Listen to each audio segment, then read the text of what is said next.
রাজধানী সহ সারা দেশে জ্বালানি তেলের তীব্র সংকটে চরম ভোগান্তিতে পড়েছেন সাধারণ মানুষ। তেলের আশায় ভোর থেকেই বিভিন্ন পেট্রোল পাম্পে দীর্ঘ লাইনে দাঁড়াতে হচ্ছে মোটরসাইকেল চালকদের। গাইবান্ধায় অনেককেই 2 থেকে 3 ঘন্টা পর্যন্ত অপেক্ষা করে তেল সংগ্রহ করতে হচ্ছে। তেলের সরবরাহ স্বাভাবিক না থাকায় জেলার বেশিরভাগ পাম্পই বন্ধ রেখেছেন মালিকরা। এতে করে সংকট আরও প্রকট হয়ে উঠেছে। জরুরি প্রয়োজনে বের হওয়া মানুষদের পড়তে হচ্ছে বিপাকে, ব্যাহত হচ্ছে স্বাভাবিক পরিবহন চলাচলও। দর্শক, রাজধানীর আসাদ গেট এলাকায় আছেন সহকর্মী হাকিম মাহি। আমরা সরাসরি যুক্ত হচ্ছি তার সাথে। হাকিম, এই মুহূর্তে পাম্পগুলোর কি অবস্থা দেখছেন? গ্রাহকরা কি তেল পাচ্ছেন? সব শেষ তথ্য জানান।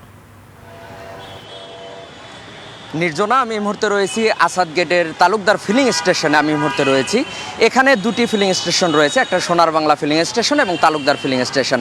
এখানে আমি সেই কতক্ষণ আগে এখানে আমি আসছি এবং এখানে যারা রয়েছেন আমি তাদের সঙ্গে কথা বলেছি। তারা আমাদেরকে জানিয়েছেন যে এখানকার যে তেল বিক্রি সেটা কিন্তু স্বাভাবিকই রয়েছে, অর্থাৎ এখানে তালুকদার ফিলিং স্টেশনে এই মুহূর্তে এখানে ডিজেল এবং অকটেন দুটোই কিন্তু এখানে চালু রয়েছে এবং এখানে আমরা দেখতে পাচ্ছি যে সেই 1 কিলোমিটার পর্যন্ত এখানে লম্বা লাইন কিন্তু রয়েছে এবং অসংখ্য মানুষ এখানে দাঁড়িয়ে রয়েছে এবং তারা কিন্তু প্রায় 8 ঘন্টা 9 ঘন্টা পর্যন্ত অনেকে কিন্তু এখানে দাঁড়িয়ে রয়েছেন এবং অনেককে আমরা দেখতে পেয়েছি যে তারা কয়েকটি পাম্পে ঘুরে এসে তারা এখানে দাঁড়িয়েছেন।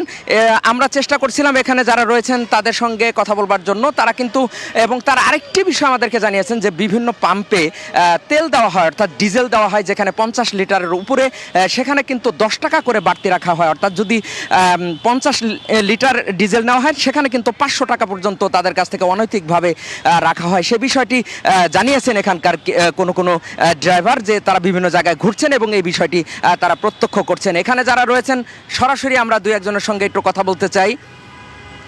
আপনি এখানে কতক্ষণ যাবত অপেক্ষা করছেন? রাত্রে 10টার সময় আসছে, এখন সকাল 10টা, 12 ঘন্টা। আচ্ছা, আপনার অন্য কোনো জায়গায় কি আপনি গিয়েছিলেন না এখানেই শেষ? এখানে আসছি আমি। আচ্ছা, ধন্যবাদ। কথা বলছিলাম, তিনি সেই রাত 10টা বাজে এসছেন এবং এখনো পর্যন্ত তিনি সেই লাইনে দাঁড়িয়ে রয়েছেন। আরও একজন সামনে রয়েছেন, আমরা চেষ্টা করব তার সঙ্গে একটু কথা বলবার জন্য। যে আপনি এখানে কতক্ষণ যাবত অপেক্ষা করছেন এবং তেলের বর্তমানে অবস্থা কি? রাত 10:30টার সময় আসছি, এসে অপেক্ষায় আছি সিরিয়ালে। এখনও খাওয়া দাওয়াও নেই, কিছুই নেই, এই অবস্থানে আছি।